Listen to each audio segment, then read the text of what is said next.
ইমান আনলো, খালি ইমান না, আগে বর্জন, ওইগুলো বর্জন করে তারপর ইমান আনো। দুইটা জিনিস। কয়টা জিনিস? শক্তভাবে ধরতে হলে কয় হাত দিয়ে ধরতে হবে? এক হাত দিয়ে ধরলে চলবে? এইবারে আমি দেখাবো শক্ত করে ধরারও আয়াত আছে, এক হাত দিয়ে ধরলে ছুটতে পড়বে তার আয়াত আছে।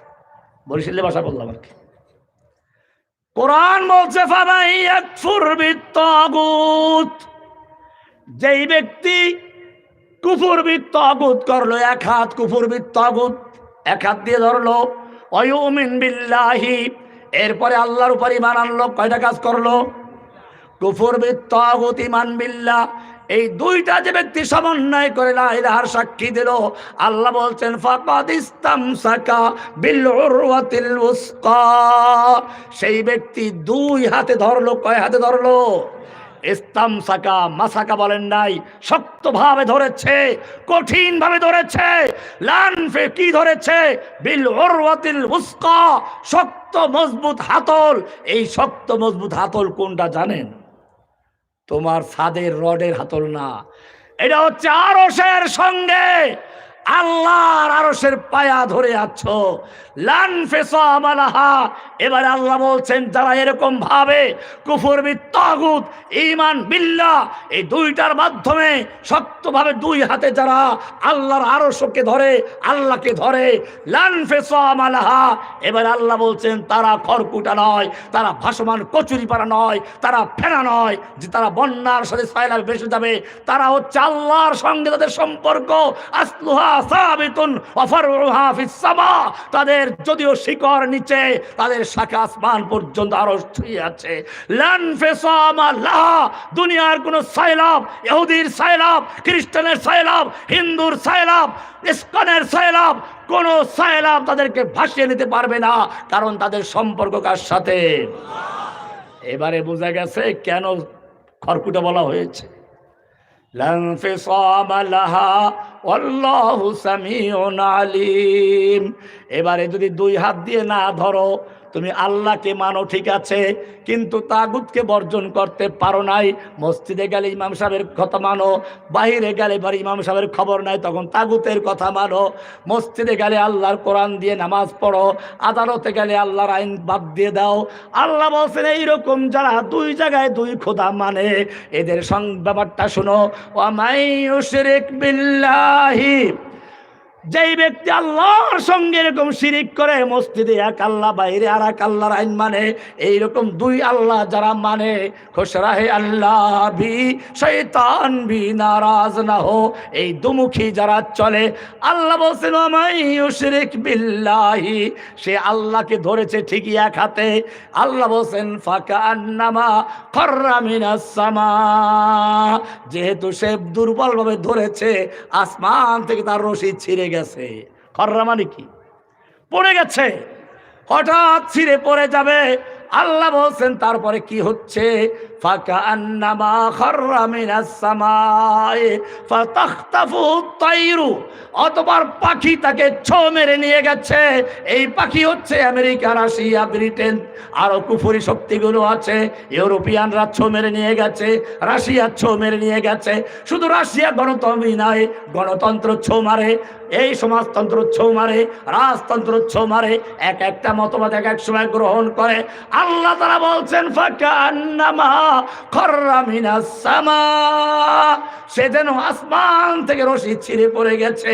আল্লাহর আরশকে আর সে ধরে রাখতে পারে নাই, কারণ সে দুই হাত দিয়ে ধরে নাই, কুফর তাগুত করে নাই। আল্লাহকেও মানে, তাগুতকেও মানে, আল্লাহকেও মানে, আবার আল্লাহর আইনকে মানে না, হুকুম মানে না। আল্লাহর কোরআন দিয়ে নামাজ পড়ে ঠিকই, আদালতে আল্লাহর আইন মানে না। আল্লাহ বলছেন ফাকান্নামা খাররা মিনাস সামা, এরাই হচ্ছে সেই খড়কুটা, এরাই হচ্ছে সেই ভাসমান কচুরি পানা, এরাই হচ্ছে ফেনা। লানফিসামা, জাগুলো ছিঁড়ে যাবে, ছিঁড়ে পড়ে গেছে। এইবারে ফাতাখতাফুত তায়রু, পাখি তাকে ছো মেরে নিয়ে গেছে। কোরআন বলছে পাখি ছো মেরে নিয়ে গেছে। এটা কোন পাখি? চিলে ছো মেরে নিয়ে যাবে? বাস পাখি। আল্লাহ বলছেন ফাকান্নামা খাররা মিনাস সামাই ফাতাখতাফুত তায়র, এই পাখি হলো নাস্তিক্যবাদের পাখি।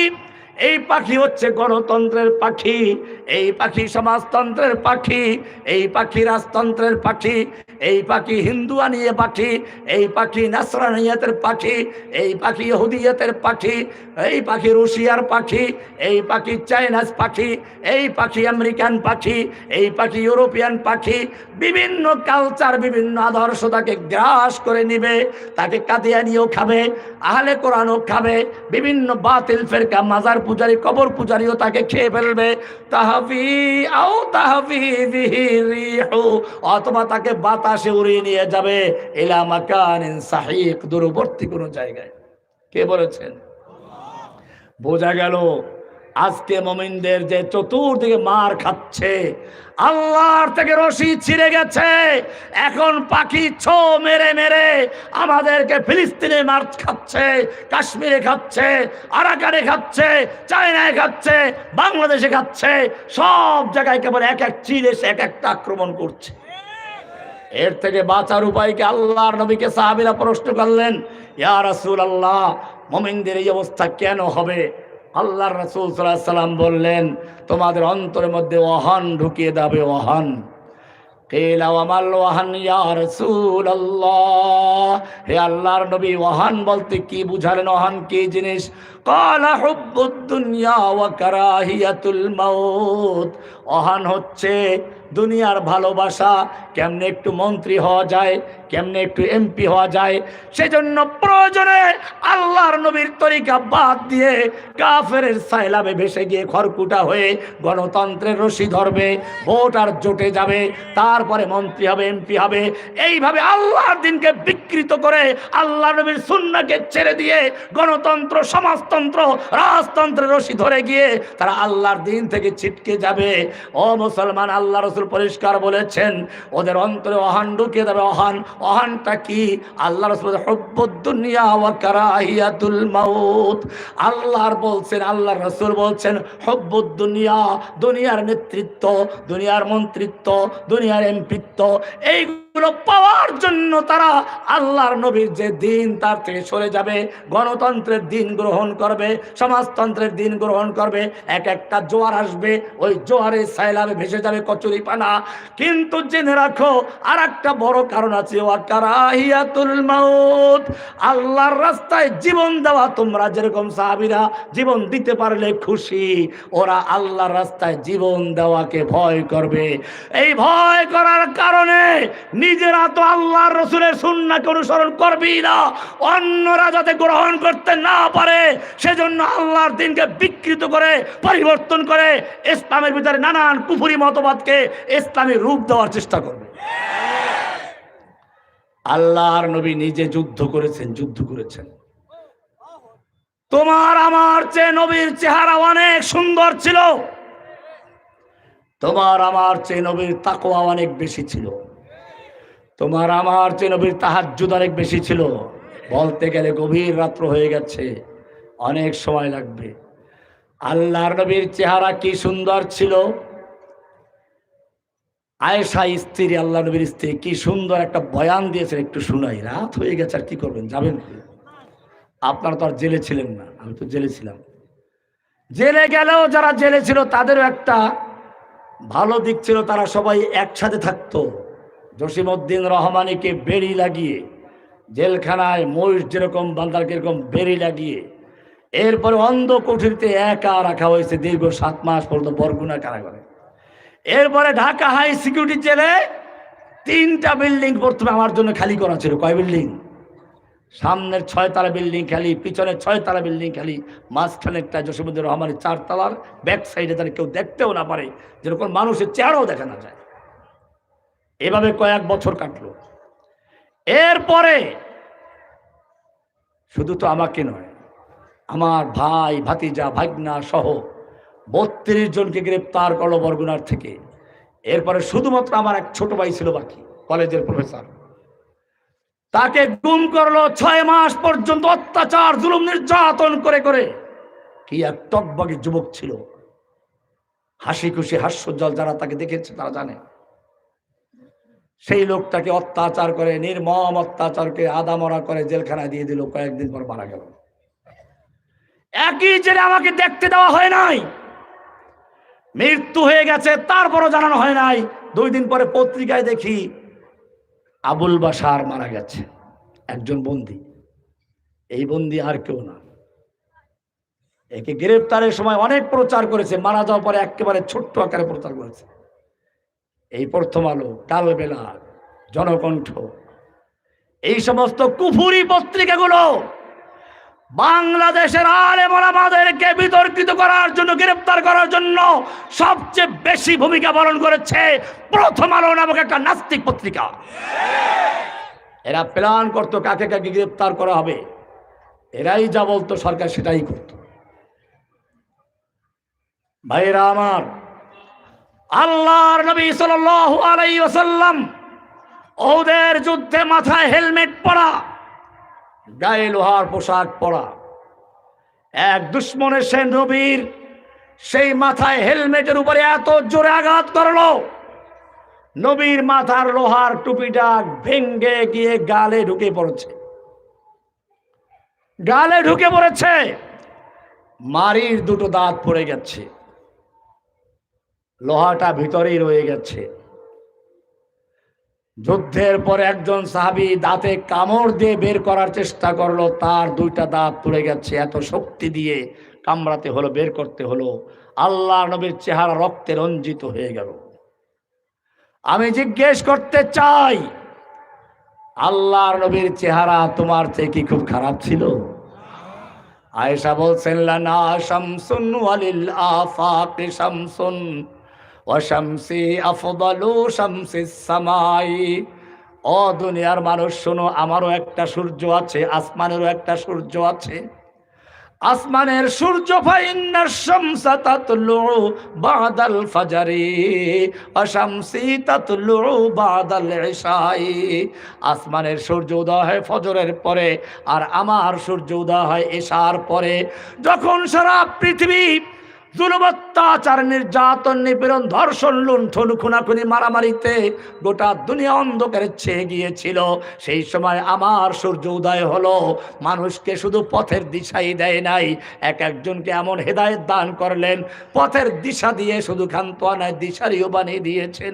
কবি সুন্দর করে বলছেন, দুরফেশানি নে তেরি কতরু কতরিয়া কর দিয়া, দিল কো রোশন কর দিয়া, आंखों को बीना कर दिया। खुद न थे जो राह पर औरों के हादी बन गए, क्या नजर थी जिसने मुर्दों को मसीहा कर दिया।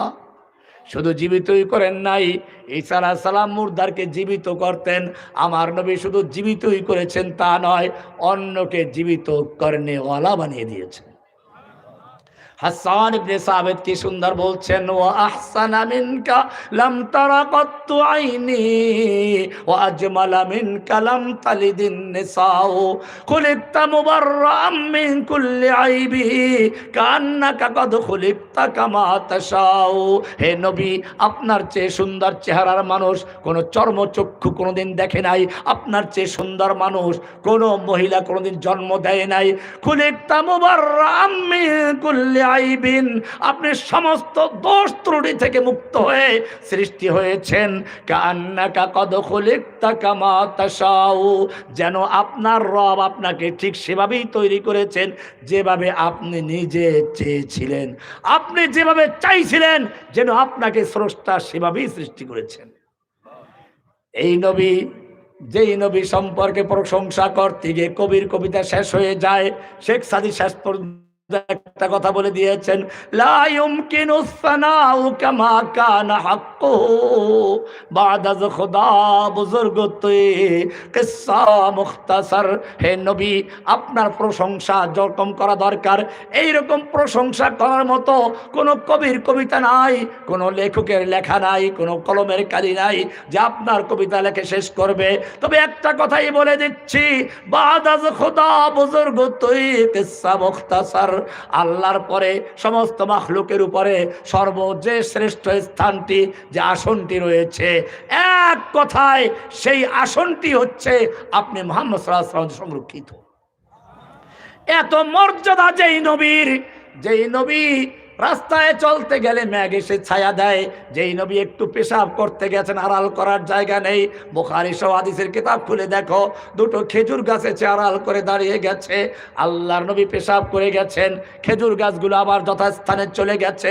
যেই নবীর সামনে আলোচনা করতে গিয়ে কথা বলতে বলতে কোন একজন সাহাবীর আওয়াজটা একটু বড় হয়ে গেছে, নবীর আওয়াজটা একটু চাপা পড়ে গেছে, সঙ্গে সঙ্গে সূরা হুজুরাতের আয়াত নাযিল হয়ে গেছে, 2 নম্বর আয়াত, লা ইয়া আইয়ুহাল্লাযীনা আমানু, হে ঈমানদারগণ খবরদার খবরদার, লা তারফাউ আসওয়াতাকুম, খবরদার তোমরা নবীর আওয়াজের চেয়ে ফাওকা সাউতিন নবী, নবীর আওয়াজের চেয়ে জোরে আওয়াজ করে কথা বলবি না, ওয়ালা তাজহারু লাহু বিল কওলি কাজাহারি বাযিকুম লিবাযিন, তোরা নিজেরা যেরকম কথা বলিস পরস্পরে চিল্লাচিল্লি করো, ডাকাডাকি করো, খবরদার খবরদার নবীর সামনে এইরকম চিল্লাচিল্লি ডাকাডাকি করবি না।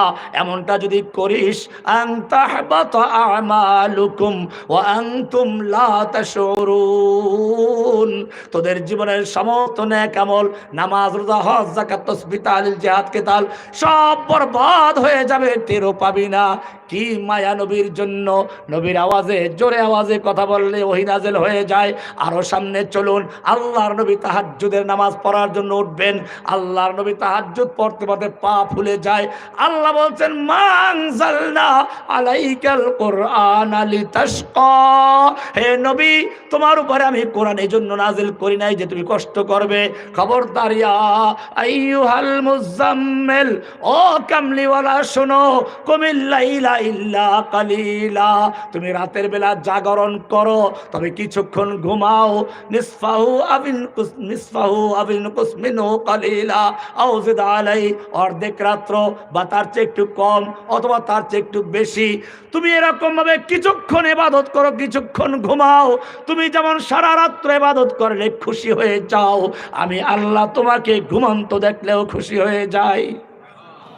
শুধু এ পর্যন্তই না, আরেকটু বলি, আল্লাহর নবী জিব্রাইল যখন কোরআন নাজিল করছে পড়াচ্ছেন, আল্লাহর নবী কোরআন মুখস্থ করার জন্য ঠোঁট নাড়াচাড়া করছেন।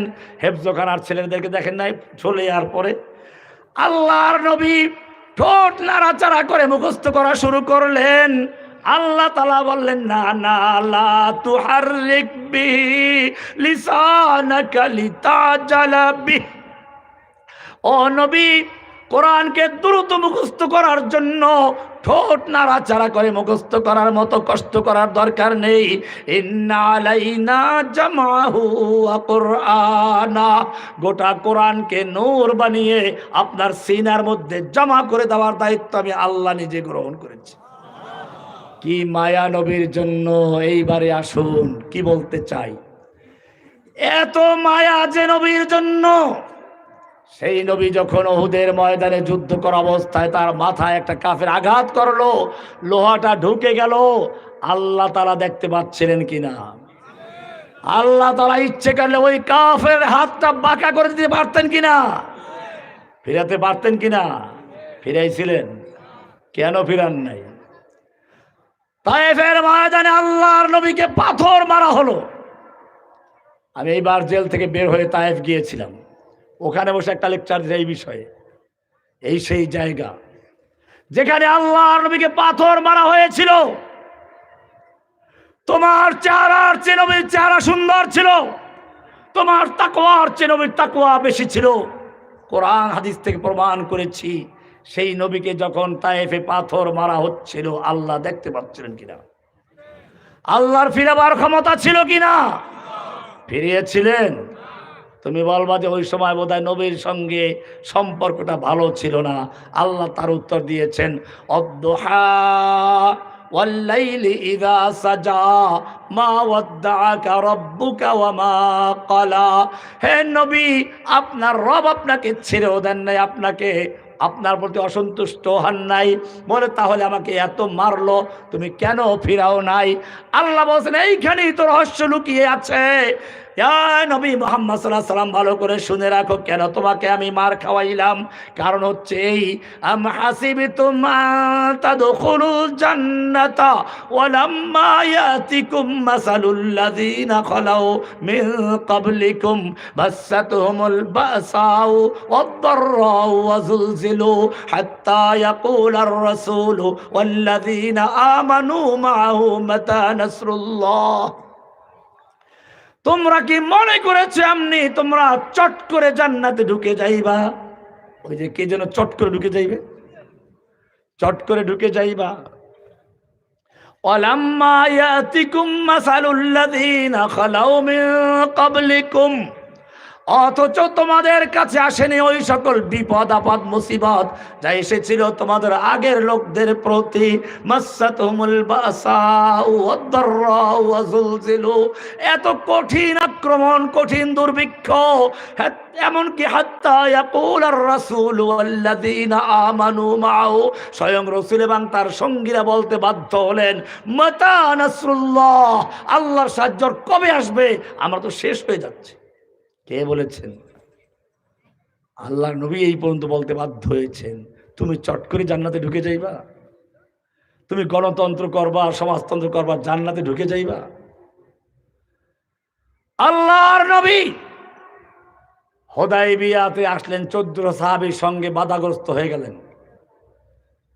আল্লাহর নবী ওসমানকে মক্কায় পাঠালেন, যাও ওসমান, মক্কার লোকদেরকে বলো আমরা উমরা করতে এসেছি, যুদ্ধ করতে নয়। আমরা ইহরামের কাপড় পরে এসেছি, অস্ত্র নিয়ে আসি নাই। আমরা কোরবানির পশু সঙ্গে এনেছি, অস্ত্র আনি নাই। ওরা চিন্তা করলে এই তো মোক্ষম সুযোগ। মুহাম্মদ সাল্লাল্লাহু আলাইহি ওয়াসাল্লাম নিজে এবং তার সঙ্গে মুহাজির আনসারদের বড় বড় সাহাবীগণ, এই লোকগুলো মেরে ফেলতে পারলে আর আমাদের কেউ চ্যালেঞ্জ করতে পারবে না। কিন্তু একটু তো ভয়ও আছে, যদি আবার তারা মরণপথ যুদ্ধ করে আবার দখল করে নেয় মক্কা।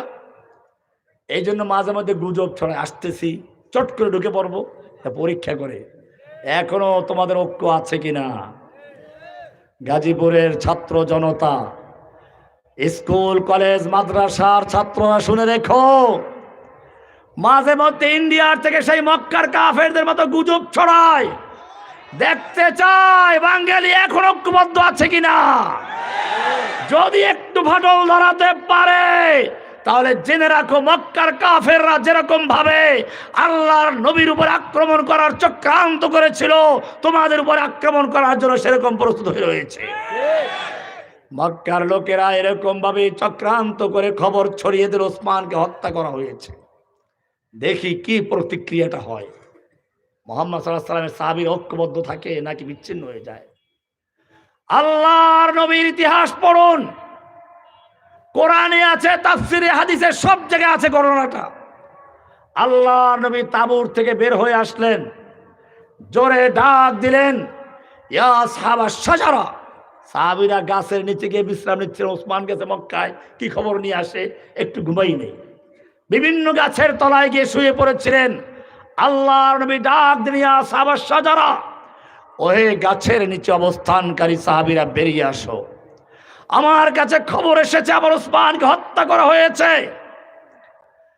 আমি হাত বিছিয়ে দিচ্ছি, আমার হাতের উপরে হাত রেখে বায়াত করো, অঙ্গীকার করো, ওয়াদা করো, যতক্ষণ পর্যন্ত ওসমান হত্যার বদলা নিতে গিয়ে হয়তো মক্কা বিজয় করে ছাড়বো, নতুবা সকলেই শহীদ হয়ে যাব, একটা লোক মদিনায় ফিরে যাব না, এই মর্মে কে কে রাজি আছো বায়াত করো। 1400 সাহাবায়ে কেরাম আল্লাহর নবীর হাতে হাত রেখে বায়াত করলো। এক পর্যায়ে আল্লাহর নবী নিজের বাম হাতটা ডান হাতের উপরে রেখে বললেন, এটা ওসমানের হাত। এই পবিত্র বায়াত থেকে ওসমান যেন বঞ্চিত না হন, সেজন্য আল্লাহর নবী নিজের একটা হাতকে ওসমানের হাত ঘোষণা দিয়ে তারপরে ওসমানের পক্ষে বায়াত নিয়েছেন। বায়াত হয়ে গেল। সাহাবায়ে কেরাম খুশি হলেন। হুব্বুদ দুনিয়া কারাহিয়াতুল মাউত নয়, জানিয়ে দিলেন তোমরা আমাদেরকে যেই মৃত্যুর ভয় দেখাও আমরা সেটাকে আলিঙ্গন করি, তোমরা যেটা আমাদেরকে ভয় দেখাও আমরা সেটা সবচেয়ে বেশি চাই। কবিতা শুনবেন, নাহনুল্লাযীনা বায়াউ মুহাম্মাদা আলাল জিহাদি মা বাকিনা আবাদা। আমরা সে জাতি যারা আল্লাহর নবী মুহাম্মাদের হাতে হাত রেখে বায়াত করেছি, আমরা যতক্ষণ পর্যন্ত আমাদের দেহের সঙ্গে রূহ থাকবে, মাথার সঙ্গে দেহ থাকবে, দেহের সঙ্গে মাথা থাকবে, অতক্ষণ পর্যন্ত পিছপা হব না, নীরব হব না, নিস্তব্ধ হব না। আমরা যুদ্ধ চালিয়ে যাব, হয়তো মক্কা বিজয় করে ছাড়ব, নতুবা আমরা শহীদ হয়ে যাব। আল্লাহর রাস্তায় জীবন বাজি, মরলে শহীদ বাঁচলে গাজী, এই স্লোগান দিয়ে যখন তারা খুশিতে নাচতে শুরু করলো, মক্কায় খবর পৌঁছে গেল, মক্কার কাফেরদের অন্তরে জালজালা শুরু হয়ে গেল। ও মুসলমান, জেনে রাখো, তোমরাও যদি বাংলাদেশে এরকম এক নেতার অধীনে সব দলমত ভেঙ্গে দিয়ে ঐক্যবদ্ধ হয়ে মাঠে নামতে পারো, জেনে রাখো মক্কার কুফফাররা যেরকম ভয় পেয়ে আল্লাহ নবীর কাছে গিয়ে ওসমানকে নিয়ে হাজির করলো, আমরা ওসমানকে মারি নাই, ওসমানকে হত্যা করি নাই, আমরা মেহমানদারি করেছি, আমরা সন্ধি করব। সুর নরম হয়ে গেল। ও মুসলমান, এই বায়াতের খবর শুধু মক্কা পর্যন্ত নয়, এই বায়াতের খবর সাত আসমান ভেদ করে, লৌহ কলম ছেদ করে ওই সেই আরশোলা পর্যন্ত পৌঁছে গেছে। এরা ভাসমান খড়কুটা নয়, তোমরা ভাসমান কচুরিপানা নও, তোমরা ফেনা নও, তোমাদের আওয়াজ চলে গেছে ইলাইহি ইয়াসআদুল কালিমুত তাইয়্যিবু। আরশ পর্যন্ত বায়াতের খবর হয়ে গেছে। আরশ থেকে সঙ্গে সঙ্গে জিব্রাইল নাজিল হয়ে গেছে। সূরা ফাতার 10 নম্বর আয়াত, লাকাদ রাদিয়াল্লাহু আনিল মুমিনিন, লাকাদ রাদিয়াল্লাহু আনিল মুমিনিনা ইয ইউবাইউনাকা তাহতাশ শাজারা। হে নবী, আপনার সঙ্গে আপনার কাছে যারা গাছের নিচে বসে বায়াত করেছিল, আল্লাহ তাআলা তাদের প্রতি সন্তুষ্ট হয়ে গেছেন, রাজি হয়ে গেছেন, খুশি হয়ে গেছেন। আল্লাহ শুধু রাজি আর খুশি হয়ে শেষ করেন নাই, আর একটু সামনে বারণ একই সূরার 18 নম্বর আয়াত আল্লাহ বলছেন, ইন্নাল্লাযীনা ইউবাইউনাকা ইন্নামা ইউবাইউনাল্লাহ। হে নবী, আপনার হাতে হাত রেখে যারা বায়াত করেছিল, ওরা শুধু আপনার হাতে হাত রেখে বায়াত করে নাই, ওরা আল্লাহর কাছে বায়াত করেছে। ইয়াদুল্লাহি ফাওকা আইদিহিম, ওদের হাতের উপরে স্বয়ং আল্লাহর হাত ছিল। জোরে বলুন সুবহানাল্লাহ। এক উসমানের জন্য আল্লাহর নবী নিজের জীবন উৎসর্গ করলেন, 14 সাহাবায়ে কেরামদের জীবন উৎসর্গ করলেন। অবশ্যই আমি তোমাদের জিজ্ঞেস করতে চাই, কাশ্মীরে যারা বন্দী হয়ে আছে, যাদের হত্যা করেছে, তারা তোমাদের ভাই কিনা বোন কিনা? ফিলিস্তিনে যুগ যুগ ধরে যাদের হত্যা করা হচ্ছে, তারা তোমাদের ভাই বোন কিনা? আজকে বার্মায় যাদেরকে হত্যা করা হচ্ছে, তারা তোমাদের ভাই বোন কিনা? বাংলাদেশে যাদেরকে এখনো কারাবন্দী করে রাখা হয়েছে, তোমাদের ভাই কিনা? যারা শাতিমে রাসূল, আল্লাহর নবীকে যারা গালিগালাজ করেছিল, তাদের বিরুদ্ধে যারা প্রতিশোধ নিয়েছিল, সেই ছেলেগুলো এখনো কারাগারে বন্দী আছে, এখনো তারা কারাগারে নির্মম সে অন্ধকার রুমে রয়েছে। তাদের মুক্তির জন্য আজকে কোনো ওসমান নেই, আজকে কোনো বায়াত নেই। আল্লাহ আহ্বান করছেন সূরা নিসার 75 নম্বর আয়াত, ওয়ামা লাকুম লা তুকাতিলুনা ফি সাবিলিল্লাহ। হে মুসলিম জাতি, ও হে মুসলিম যুবকেরা, তোমাদের কি হলো? লা তুকাতিলুনা ফি সাবিলিল্লাহ, তোমরা আল্লাহর রাস্তায় যুদ্ধ করছো না, কিতাল করছো না, লড়াই করছো না, সংগ্রাম করছো না। ওয়াল মুস্তাদাফিনা মিনার রিজালি ওয়ান নিসাই ওয়াল বিলদান, অথচ অসহায় নারী পুরুষ শিশুরা ফরিয়াদ করে বলছে, রব্বানা আখরিজনা মিন হাযিহিল ক্বরিয়াতিজ যালিমি আহলুহা। হে আমাদের রব, তুমি আমাদেরকে জালিম অধ্যুষিত জনপদ থেকে রক্ষা করো, জালিমদের নির্যাতন থেকে, নিপীড়ন থেকে বাঁচাও, হিন্দু নির্যাতন থেকে, বৌদ্ধদের নির্যাতন থেকে, ইহুদি নির্যাতন থেকে, বাংলাদেশের নির্যাতন থেকে আমাদেরকে বাঁচাও। ওয়াজআল লানা মিন লাদুনকা ওয়ালিয়া, আমাদের জন্য তোমার পক্ষ থেকে নেতা পাঠাও, নেতা। ওয়াজআল লানা মিন লাদুনকা নাসীরা, আমাদের জন্য সাহায্যকারী পাঠাও।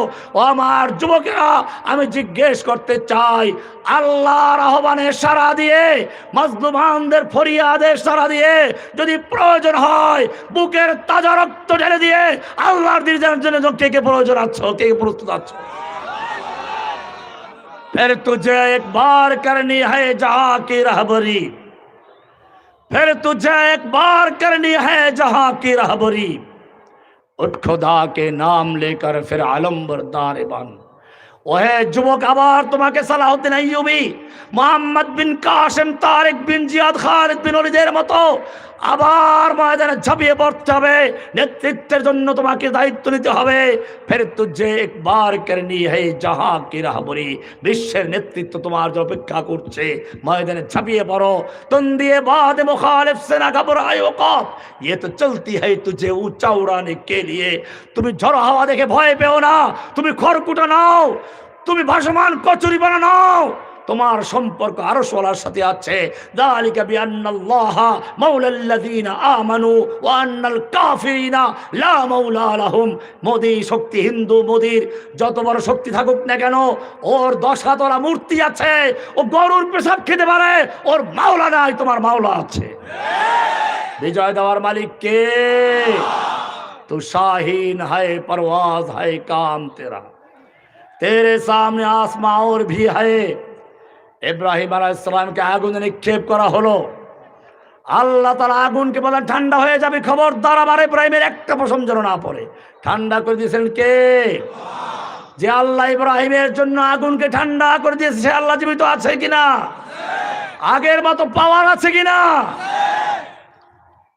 আল্লাহ তাআলা নরেন্দ্র মোদীর বোমার আগুন ঠান্ডা করে দিয়ে দিল্লি পর্যন্ত মুসলিমদের বিজয় দিতে পারেন কিনা? আমরা এখন আর শুধু বাংলাদেশকে বিজয় করার স্বপ্ন নিয়ে মাঠে নামি নাই। তোমাদের তৈরি হতে হবে গাজওয়াতুল হিন্দের মাধ্যমে শুধু বাংলাদেশ নয়, গোটা ভারতবর্ষ বিজয় করে দিল্লি পর্যন্ত ইনশাআল্লাহ ইসলামী পতাকা উড্ডীন করে ছাড়বো ইনশাআল্লাহ। নারায়ে তাকবীর, জিন্দাবাদ জিন্দাবাদ, সাবিলুল্লাহ সাবিলুল্লাহ, আল জিহাদ আল জিহাদ।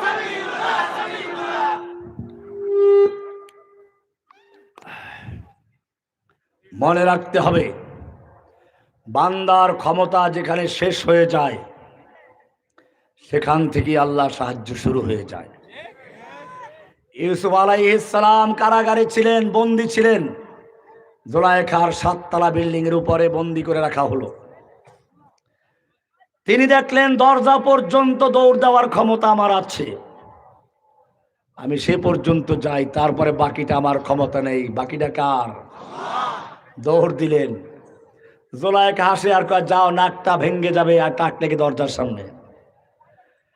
ইউসুফ আলাইহিস সালাম তোমাকে আমাকে শিক্ষা দিলেন, আমার ক্ষমতা আছে দরজা পর্যন্ত যাওয়ার, দরজা পর্যন্ত আমি যাব, দরজার পরে আমার মালিকের দায়িত্ব খুলে দেওয়ার খুলে দিয়েছেন। আল্লাহ তাআলা সঙ্গে সঙ্গে একটা নয়, দুটো নয়, পর্যায়ক্রমে সব দরজাগুলো খুলে দিয়েছিলেন। ও মুসলিম, ইব্রাহিম মুসা আলাইহিস সালামকে দেখো, পিছনে ফেরাউনের বাহিনী, সামনে নদী, পালাবার কোনো জায়গা নেই, বিশাল বাহিনীর সঙ্গে যুদ্ধ করার মতো ক্ষমতাও নেই। বনি ইসরাইল তো বনি ইসরাইল, গোলামি করার অভ্যাস, যেমন আমাদের কিছু লোকের গোলামি করার অভ্যাস আছে না? গোলামি করতে করতে এমন অভ্যাস হয়ে গেছে, এখন দুনিয়াদারদের 5টা গোলামি করতে না পারলে এদের ভাত হজম হয় না। এই জন্য কোনো সময় সমাজতন্ত্র, কোনো সময় গণতন্ত্র, কোনো সময় রাজতন্ত্র, যখন যেটার ফয়লা বসে ওইটাকে ইসলামাইজেশন করার জন্য পাগল হয়ে যায়। কেন? নবী কেন আদর্শ নাই? নবীন আদর্শ বাদ দিয়ে আব্রাহাম লিঙ্কনের আদর্শ কেন গ্রহণ করছে? আল্লাহ বলেছেন, লাকাদ কানা লাকুম ফি রাসূলিল্লাহি উসওয়াতুন হাসানাহ, তোমাদের জন্য রাসূলের মধ্যে রয়েছে উত্তম আদর্শ। মা ক্বালা লাকাদ কানা লাকুম ফি আব্রাহাম লিঙ্কন উসওয়াতুন হাসানাহ, তোমাদের জন্য আব্রাহাম লিঙ্কনের মধ্যে রয়েছে উত্তম আদর্শ, গণতন্ত্র গ্রহণ করো। পরিষ্কার হয়ে গেছে। মূসা আলাইহিস সালামের সামনে নদী, পিছনে ফেরাউনের বাহিনী। আল্লাহ বলছেন, এইবারে লাঠি মারো। পানি দুভাগ হয়ে দাঁড়িয়ে আছে, প্রাচীর হয়ে। মূসার বাহিনী ভিতর দিয়ে চলে গেছে, ফেরাউনের বাহিনী নেমে পড়লো। আল্লাহ বলে, পানি এখনো দাঁড়িয়ে তামসা দেখছো, চাপো। আমি জিজ্ঞেস করতে চাই, যে আল্লাহ তাআলা ফেরাউনকে চুবিয়ে মারলেন, মূসাকে মুক্তি দিলেন, সে আল্লাহ তাআলা ভারতের বিশাল বাহিনীকে গঙ্গায় চুবিয়ে মেরে ডুবিয়ে আমাদের তাওহীদি জনতাকে দিল্লি পর্যন্ত বিজয় করার ক্ষমতা দিতে পারেন কিনা? শুধু দরকার একটা জিনিস, মিসলে কালিম হো अगर मारे का आजमा कोई आज भी आती है कोहे तूर से बंगला तखफ। ও মুসলমান, সেই মুসার মতো ওই যে লা ইলাহা ইল্লাল্লাহ তাওহীদের आवाज নিয়ে মাঠে নামো। तौहीद की अमानत सीनों में है हमारे, आसान ही मिटाना नाम निशा हमारा। सब गुरीजा हो गया आखिर जलवाए खुर्शीद से, ये चमन आमूर होगा नगमाए तौहीद से। कत्ल करना है तो कर ले आशिक दिलदार को, हम शिकायत जा करेंगे कातिबे तकदीर को। मर्द मोमिन बातिल से हरगिज खौफ का सकता नहीं, सर कटा सकता है लेकिन सर झुका सकता नहीं। सबक पर फिर सदाकत का, अदालत का, शजाअत का, लिया जाएगा काम तुझसे दुनिया के इमामत का। व आखिर दावाना अल्हम्दुलिल्लाहि रब्बिल आलमीन व सल्लल्लाहु तआला अला नबिय्यिना मुहम्मद व अला आलिहि व सहबिहि अजमाइन। सुब्हानल्लाहि व बिहम्दिहि सुब्हानकल्लाहुम्मा बिहम्दिका अशहदु अन ला इलाहा इल्ला अंता अस्तगफिरुका व अतूबु इलैक। अस्सलामु अलैकुम व रहमतुल्लाहि व बरकातुहू।